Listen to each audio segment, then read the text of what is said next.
اور اللہ نے بنی اسرائیل سے اقرار لیا تھا اور ان میں ہم نے 12 سردار مقرر کیے تھے،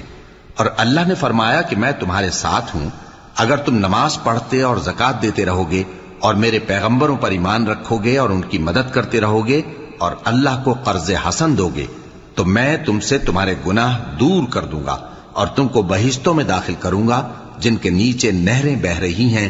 پھر جس نے اس کے بعد تم میں سے کفر کیا تو وہ سیدھے رستے سے بھٹک گیا۔ پس ان لوگوں کے عہد توڑ دینے کے سبب ہم نے ان پر لعنت کی اور ان کے دلوں کو سخت کر دیا۔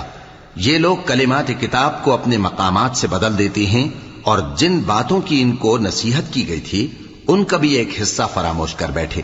اور تھوڑے آدمیوں کے سوا ہمیشہ تم ان کی ایک نہ ایک خیانت کی خبر پاتے رہتے ہو، سو انہیں معاف رکھو اور ان سے درگزر کرو۔